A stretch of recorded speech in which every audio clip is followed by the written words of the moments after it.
அனைவருக்கும் வணக்கம். Welcome to Thillai Sugan channel. நம்ம வீடியோ ஃபஸ்ட் டைம் பார்க்குறீங்கன்னா சப்ஸ்கிரைப் பண்ணி வச்சுட்டு பாருங்கள். மறக்காமல் பக்கத்தில் இருக்க பெல் ஐக்கானையும் கிளிக் பண்ணிக்கோங்க. பட்டு சாரி நான் எப்படி க்ளீன் பண்ணி அதை மெயின்டைன் பண்ணுவேன் அப்படிங்கிறத நான் இன்றைக்கி வீடியோவில் ஷேர் பண்ணியிருக்கேன். என்னோடய கல்யாண பட்டு சாரி தான் நான் இப்போ எடுத்திருக்கேன். அதுக்கு நான் ஃபஸ்ட்டு ஷாம்பு ₹1 ஷாம்பு ஒரு பாக்கெட் மட்டும் நான் எடுத்திருக்கேன். நிறையலாம் நான் எடுத்துக்கல.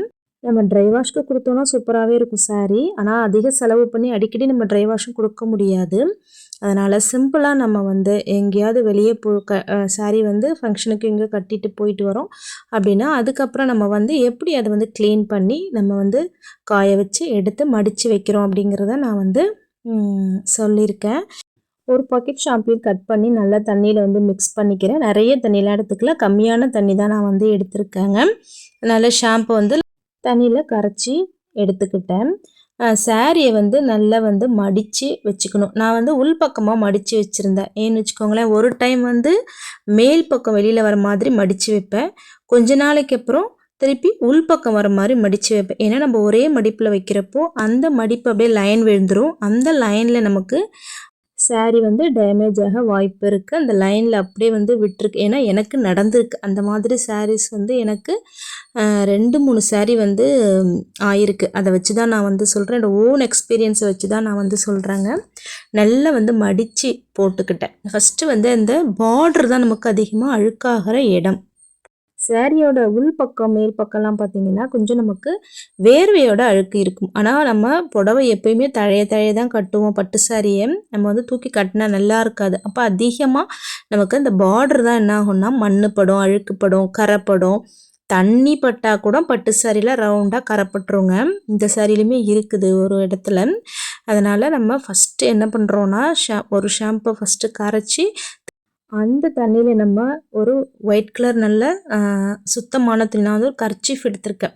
நல்லா டிப் பண்ணி நல்லா தண்ணியை ஒட்ட பிழிஞ்சிடணுங்க. தயவு செஞ்சு தண்ணியோடு துடைச்சிடாதீங்க. தண்ணியை நல்லா ஒட்ட பிழிஞ்சிட்டு நெக்ஸ்ட்டு நம்ம அந்த பார்டர் ஃபுல்லாகவே நம்ம அந்த ஈரத்துணியை போட்டு நல்லா க்ளீன் பண்ணணும். இதிலே பார்த்திங்கன்னா எனக்கு லைட்டாக சாயம் ஒட்டுனுச்சு இந்த கர்ச்சீஃப்லேயே. நம்ம இந்த மாதிரி சாயம் ஒட்டுறதை நம்ம தண்ணியில் டிப் பண்ணால் என்ன ஆகும், சாரியே டேமேஜ் ஆகிடும். அதனால தான் நான் தண்ணியில் நான் வாஷ் பண்ணலை. ஃபுல்லாகவே பார்டர் ஃபுல்லாகவே நான் க்ளீன் பண்ணுறேங்க. கடைசியாக தான் மேல் பக்கம் ஃபுல்லாக லைட்டாக தண்ணியில் அப்படியே தொடச்சி விட்டுருவேன். கரை இருக்கிற இடத்துல ரொம்ப துடைச்சேன். கரை இருக்கிற இடத்துல துடைச்சப்போ தான் அந்த சாயம் கர்ச்சீஃபில் அப்படியே கலர் தெரிய ஆரம்பிச்சு, இந்த ரெட் கலர் அப்படியே தெரிய ஆரம்பிச்சுது. பார்டர் ஃபுல்லாக நம்ம துடைச்சிட்டு திரும்ப அந்த தண்ணியில் நம்ம இது பண்ணும்போது தெரியும், நமக்கு நல்லா அழுக்கு தெரியும். ரொம்ப நல்லாவே க்ளீன் ஆகுங்க. ஷாம்பு மைல்டாக தானே இருக்கிறதுனால சாரியை ரொம்ப டேமேஜ் பண்ணாது. இதே மாதிரி தான் நான் ஃபுல்லாக மடித்து போட்டு திருப்பி போட்டு எல்லா சைட் பார்டருமே ஃபுல்லாகவே நான் க்ளீன் பண்ணுவேங்க. இது கொஞ்சம் காஸ்ட்லியான பட்டு சாரி தான்.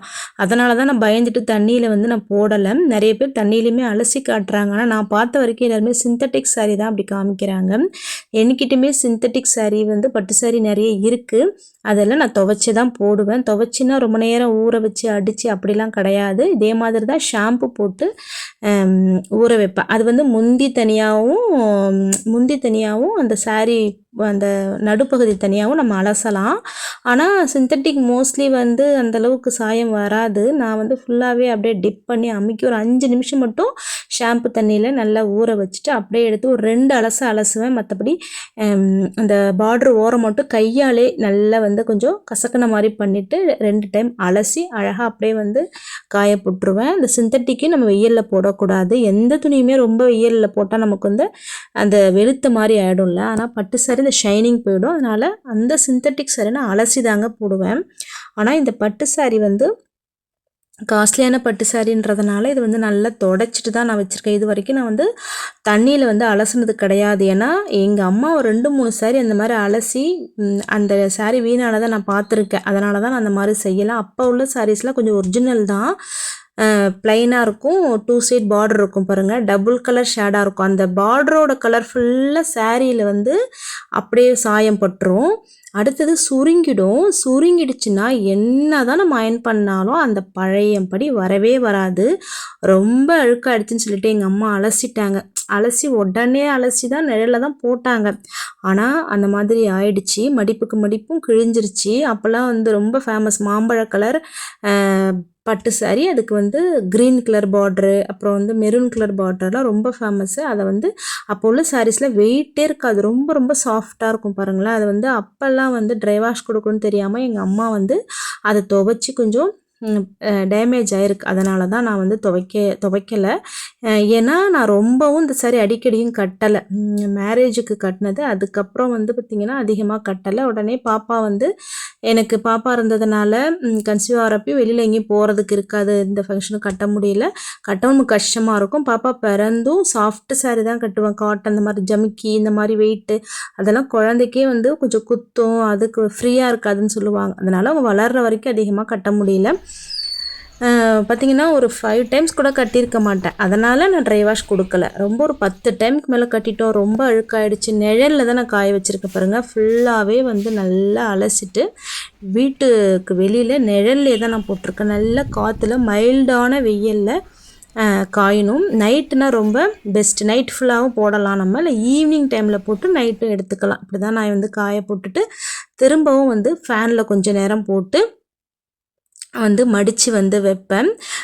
அடுத்தது பார்த்திங்கன்னா நல்லா காஞ்சதுக்கப்புறம் வந்து நம்ம அயர்ன் பண்ணணும். இந்த சாரீ பார்த்திங்கன்னா நம்ம வந்து சிந்தட்டிக் நிறைய தண்ணியில் அலசி காமிக்கிறாங்க வீடியோவில். ஆனால் ஒரு ஒரு சாரிக்கும் ஒரு ஒரு தன்மை இருக்கும், அதோட பட்டோட நூல் இருக்கும். அந்த நூல் பார்த்திங்கன்னா டிஃப்ரெண்ட்டாக இருக்கும். அதனால் ஒரு வீடியோவை பார்த்துட்டு நம்ம தண்ணியில் போட்டு அமுக்கி எடுக்கிறது சாரியை அதெல்லாம் நம்ம செய்யக்கூடாது. நம்மளோட பட்டு சாரியோட அந்த குவாலிட்டி என்ன நமக்கு தெரியும் இல்லையா? அதனால் பார்த்து ஜாக்கிரதையாக தான் நம்ம வந்து மெயின்டைன் பண்ணுவோம். இந்த கல்யாண பட்டு சாரிக்கு ப்ளவுஸ் இல்லாமல் நான் எத்தனை நாள் ரொம்ப கட்டலைன்னு சொல்லலாம். அதுவும் ஒரு ரீசன். இப்போ தான் ஒரு ப்ளவுஸ் வந்து எனக்கு கரெக்டாக அமைஞ்சுது. அதனால தான் சரி கட்டலான்னு சொல்லிட்டு நான் சாரியை வந்து இப்போ நான் க்ளீன் பண்ணுறேன். அடுத்த நாள் ஒரு மேரேஜ் ஃபங்க்ஷனுக்கு போகணுங்கிறதுனால நான் வந்து சாரியை க்ளீன் பண்ணி கட்டுவேன். திரும்ப ஒரு 2-3 டைம் கட்டுவேன். அதிகமாக கட்டி அதிகமான ஒரு கரையோ ஒரு அழுக்கோ வந்தால் மட்டும் நான் ட்ரை வாஷ்க்கு கொடுக்கலான்னு இருக்கேன். இப்போ எந்த ஒரு அழுக்கும் கரையும் அதிகமாக இல்லை, லைட்டாக இருந்தது. நான் ஷாம்பு வச்சு நான் தொடச்சி நல்ல நிழலில் காய போட்டிருக்கேன். அது காமிக்கிறேன் பாருங்கள். இது வந்து சுருக்கம் தான் இருக்கும். நம்ம கட்டிட்டு அயனிங் வந்து கொடுக்காமல் இருக்கிறதுனால இந்த சுருக்கம் இருக்கும். கடையிலுமே நான் மற்ற சாரீஸ் நான் கொடுத்துருக்கேங்க. கடையில் கொடுத்தப்ப என்ன ஆயிடுச்சுன்னா இந்த கறி போட்டு அயன் பாக்ஸ் வச்சு பண்ணுவாங்களா, அங்கே வந்து நான் கொடுத்துட்டேன். கொஞ்சம் நல்லா பண்ணுவாங்கன்னு சொல்லிட்டு. அதில் என்ன ஆயிடுச்சு, அந்த பட்டு சாரியெல்லாம் அயனிங் கொடுக்கவும் அந்த மடிப்புக்கு மடிப்பு பார்த்திங்கன்னா நல்லா அப்படியே கிழிஞ்சிருச்சு. முந்தி பக்கம்லாம் நல்லா கிழிஞ்சிருச்சு. நான் இப்போ மைல்டாக லைட்டாக வச்சு சில்க் சாரிக்கு உள்ளது கூட ரொம்ப லைட்டாக வச்சு கம்மி சூடில் பார்த்திங்கன்னா ஆஃப் பண்ணி ஏன்னா இந்த கோல்டன் கலர் ஜரி வந்து இந்த சூட்டுக்கும் என்ன ஆகும்னு தெரியாது வச்சு நான் வந்து இந்த மாதிரி தான் கட்டிட்டு நான் ஃபங்க்ஷனுக்கு வந்து போயிருந்தேன். கட்டுறதுக்கு நல்லா இருந்துச்சு. இந்த ப்ரீ ப்ளீட்லாம் எடுப்பாங்கள்ல சாரி, அதெல்லாம் நான் எதுவுமே எடுக்கலை. சும்மா மடித்து தான் அயன் பண்ணேன். போயிட்டு ஃபங்க்ஷனுக்கு போயிட்டு வந்துமே அப்படியே கழட்டி மடிப்போடு மடித்து ஃபேனில் தான் நான் வந்து போட்டிருக்கேன். கொஞ்சம் நேரம் வெளியில் போட்டிருந்தேன். வெயில் ஜாஸ்தியாக இருக்கிறதுனால திரும்ப கொண்டு வந்து அந்த வேர்வை ஸ்மெல் போகிற வரைக்கும் வெளியில் போட்டு திரும்ப கொஞ்சம் நேரம் ஃபேனில் நான் வந்து போட்டிருந்தேன். இந்த சாரி வந்து ரொம்ப வந்து வெயிட்லெஸ்ஸாக தான் இருக்கும். ரொம்ப வந்து ஃப்ளீட்டெல்லாம் ரொம்ப ஈஸியாகவே வரும். அதனால் இப்படி தான் கொஞ்சம் நேரம் உள்ளேயும் கொஞ்சம் நேரம் வெளியிலையும் போட்டு நான் வந்து மடித்து வந்து அழகாக வச்சுருவாங்க. அது வச்சுட்டு இதுக்கு மேலே ஒரு 4-5 சாரீஸை வெயிட் வைக்கும்போது சூப்பராக இருக்கும். அயன் பண்ண மாதிரியே இருக்கும், கலையவே கலையாதுங்க. இப்படி தான் நான் பட்டு சாரியை வந்து மெயின்டைன் பண்ணுவேன். ரொம்ப ரொம்ப பொறுமையாக நம்ம பொறுமை அவசியம் பட்டு சாரியை பொறுத்த வரைக்கும். இப்படி தான் வந்து நான் மெயின்டைன் பண்ணுவேன். இதேமாரி ட்ரை பண்ணுங்கள். செலவு அதிகமாக இல்லாமல் வீட்லேயே நம்ம பண்ணலாம். வீடியோ வந்து பிடிச்சிருக்குன்னு நினைக்கிறேன். வீடியோவை மறக்காமல் லைக் பண்ணுங்கள், ஷேர் பண்ணுங்கள், கண்டிப்பாக கமெண்ட் பண்ணுங்கள். நெக்ஸ்ட் ஒரு நல்ல வீடியோவில் மீட் பண்ணலாம். தேங்க்ஸ் ஃபார் வாட்சிங். Thank you so much.